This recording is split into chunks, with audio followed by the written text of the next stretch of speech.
caractère linguistique et culturel. Et c'est une organisation qui a évolué au cours des années pour devenir une organisation intergouvernementale qui répond aux besoins et aux demandes de coopération des étrangers. Je vous avais gardé 3 places. Je vais vous donner quelque chose. Faut appeler l'autre. Donc, Tu as regardé pour lui aussi. à l'origine, oui. Et je n'avais pas beaucoup de sacs pour garder les autres. Oui, Ousmane. Une organisation Ousmane, on l'a mis en première place. culturelle linguistique, mais l'identité de l'organisation a changé, s'est enrichie. Et je crois que c'est important de dire que d'abord la francophonie économique est vraiment en demande à travers le monde francophone. Mais j'ai rassemblé quelques statistiques ici pour illustrer à quel point l'aspect économique est vraiment très important. Alors, tout d'abord parce que la langue française est d'abord cette langue qui permet aussi des échanges économiques. Je vous dis par exemple que nos pays membres de l'Asie-Pacifique, le Cambodge, qui est un pays fondateur de l'organisation, et le Vietnam en particulier, sont des pays qui m'ont spécifiquement demandé de créer des liens économiques avec l'Afrique. Et que des membres tels que le Québec, c'est aussi un gouvernement membre qui recherche des liens économiques dans d'autres régions de l'espace francophone. Alors, le rôle de l'OIF, en particulier, qui est l'exécutif de la francophonie, sur le plan économique, c'est plutôt un rôle de catalyseur, de facilitateur, de rassembleur. Et c'est dans ce contexte-là que nous avons commencé depuis 2020, avec un petit peu de retard à cause du confinement, à rassembler des régions francophones à travers des acteurs économiques. Le gouverneur des affaires des jeunes, celui qui est assis là, où là il y a les salles. Oui. Autour de 350 c'était notre président qui était avec lui. Francophones au Vietnam. C'est tous les gens du bureau. Au Cambodge, des missions économiques, mais encore une fois, comme le disait le ministre, pas juste pour découvrir des régions francophones, pour faire un peu de tourisme, mais avec des contrats signés entre entreprises, par exemple, des contrats signés entre des acteurs économiques du Bénin, du Burkina,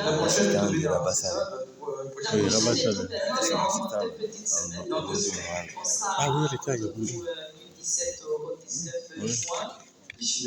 Pour une mission économique. Et je dois vous dire, par exemple, pour cette mission économique au Bénin, quand nous avons lancé les demandes, les candidatures pour cette mission économique au Bénin, nous avons eu très très vite, nous avons été débordés par des demandes, nous avons dû bien évidemment arrêter à un certain niveau. Quand vous lancez une mission économique et commerciale et que vous avez en l'espace de 3 semaines à peu près 1000 demandes, c'est que cette francophonie économique est vraiment... Il y a très peu de place. Alors, je dois signaler aussi que l'OIF en particulier, à travers ses représentations, nous en avons 13 dans le monde, et qui vont sur le terrain pouvoir évaluer les demandes économiques. Nous contribuons beaucoup à la formation de la jeunesse pour l'emploi. Il doit lui trouver une place. Il doit lui trouver une place. Une assistante ne peut pas être assis et puis le président est là. Excusez-moi, je n'ai pas cité les chiffres. Les délégations n'ont pas de place. Donc, 20% du commerce mondial des marchandises, c'est pas rien. et 16,6% du produit intérieur brut mondial. Donc, cette francophonie économique est en baisse. Quand on parle d'économie, on parle aussi de droit, parce que c'est quand même un point qui est important. Monsieur le ministre, alors, il me semble que vous étiez il n'y a pas si longtemps avocat, c'est bien ça. Donc c'est un sujet que là. Je suis content qu'on parle de ça, parce qu'en plus, dans le travail de Festingal avec Écoutez. c'est vrai que il me semble qu'il y a une unicité de droit dans la francophonie. Vous ne croyez pas si bien dire. Effectivement, partant des chiffres que vient de rappeler Madame la secrétaire générale, 16% du PIB mondial, notamment 20% du commerce des marchandises, la francophonie occupe d'ores et déjà une place notable dans les échanges économiques du monde. Et c'est un véritable espace d'opportunité, comme je l'ai dit tout à l'heure. Et dans cet espace, le droit a un rôle majeur à jouer. Donc, c'est déjà beaucoup de choses intéressantes qui se font, qui sont en train d'être faites. Mais je repars toujours de ce constat du monde en ébullition dans lequel nous vivons, et pour davantage l'apaiser, pour ramener de la stabilité, quoi de mieux que le droit. Et effectivement,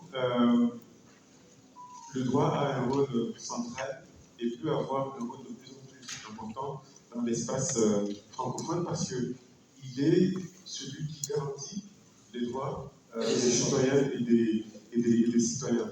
Et à ce titre, j'aimerais rappeler l'initiative de l'OIF, l'enregistrement universel des naissances à l'état civil, programme phare de l'OIF sous l'égide de Madame la secrétaire générale, et qui permet cette stabilisation, qui permet de partir sur de bonnes bases.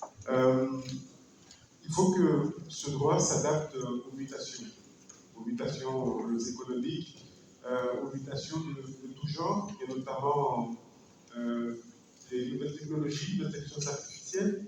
Pour l'instant, je ne dirais pas que c'est la jungle en matière d'intelligence artificielle, mais nous n'en sommes pas loin. Et c'est là où la valeur ajoutée de la francophonie peut être décisive, parce que jusqu'à présent, les intelligences artificielles dont nous entendons parler, ce sont celles des GAFAM, avec une seule langue. Moi, je pense que se baser sur cette seule langue uniformisée, ça appauvrit les choses, et au contraire, dans la mesure où dans cet espace francophone, nous promouvons le multilinguisme, nous avons un défi d'aborder ces nouvelles technologies, dont l'intelligence artificielle, dans l'espace francophone, en y apportant de l'éthique. C'était dans ce sens, là aussi, que la fête de Ville-Écoutrelle avait été faite. Parmi les choses qui se font d'ores et déjà, l'Alliance francophone de la propriété intellectuelle, j'aurai l'honneur de les accueillir bientôt pour signer une entente avec la conférence permanente des chambres consulaires et organisations intermédiaires africaines et francophones. Et puis, je donne rendez-vous. C'est un président Je nous donne du conseil régional à Brazzaville, en fin de mois. Vous allez poser tout à l'heure. Là aussi, un événement très important en matière économique, notamment pour organiser la partie des verts. Merci à tous les deux, merci de votre présence. Nous allons maintenant écouter les chefs d'entreprise, et à